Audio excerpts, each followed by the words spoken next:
کبھی بھی خراب نہیں ہوتا، وہ ہمیشہ اپنے ہی زنگ سے برباد ہوتا ہے۔ اسی طرح انسان کو کوئی برباد نہیں کر سکتا، اس کی سوچ اور دوسروں سے امیدیں ہی اسے برباد کرتی ہیں۔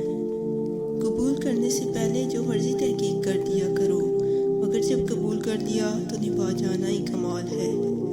جب کوئی عورت آپ کو نظر انداز کر رہی ہو تو اس کا مطلب یہ نہیں کہ وہ آپ سے نفرت کرتی ہے، اس کا مطلب یہ ہے کہ اس کا دل دکھا ہے۔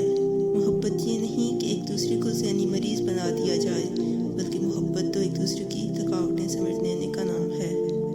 ٹینشن، بے چینی اور ڈپریشن تب ہوتے ہیں جب ہم دوسروں کو خوش کرنے میں اپنی زندگی گزار رہے ہوتے ہیں۔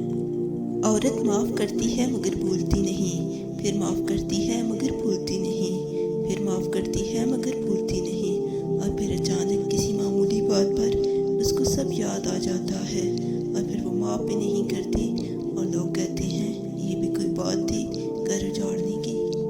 دعا کی قبولیت کا وقت، آپ کی نیت، آپ کا اخلاص، آپ کی کارکردگی جب ایک فریکوینسی پر آ جائیں تو وہی قبولیت دعا کا وقت ہے۔ یہ بات خارج میں نہیں، آپ کے اندر ہے۔ اس کے علاوہ کچھ مقامات ایسے ہیں جیسے حرم کعبہ وغیرہ، جہاں کی فضیلت آپ کی دعا کی قبولیت کے لیے سند ہے۔ کسی دعا کے فی الفور پورا نہ ہونے میں مصلحت یہی ہے کہ رب کریم کو آپ کی مزید تربیت مقصود ہے، ابھی اور پختگی چاہیے آپ کے مزاج گرامی میں۔ 3 چیزیں پردہ چاہتی ہیں: کھانا، عورت، دولت۔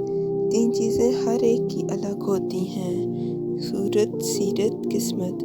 3 چیزیں چھوٹی نہ سمجھیں: قرض، مرض، فرض۔ 3 چیزیں انسان کو زندگی میں ایک بار ملتی ہیں: والدین، حسن، جوانی۔ 3 چیزیں حافظے کو قوت دیتی ہیں: روزہ، مسواک، تلاوت قرآن پاک۔ 3 چیزیں انسان کو تباہ کر دیتی ہیں: حرص، حسد اور غم۔ 7 لوگوں کے سامنے 7 قسم کی باتوں سے پرہیز کرو۔ نمبر 1، غریبوں کے سامنے اپنی دولت کی باتیں نہ کرو۔ نمبر 2، بیمار کے سامنے اپنی صحت و تندرستی کا قصیدہ نہ پڑھو۔ نمبر 3، کمزور کے سامنے اپنی طاقت کا اظہار نہ کرو۔ نمبر 4، قیدی کے سامنے اپنی آزادی پر فخر نہ کرو۔ نمبر 5، رنجیدہ افسردہ کے سامنے اپنی خوشحالی کا اظہار نہ کرو۔ نمبر 6، بے اولاد کے سامنے اپنی اولاد کی جلوہ نمائی سے پرہیز کرو۔ نمبر 7، یتیم کے سامنے اپنے ماں باپ کی گفتگو سے پرہیز کرو۔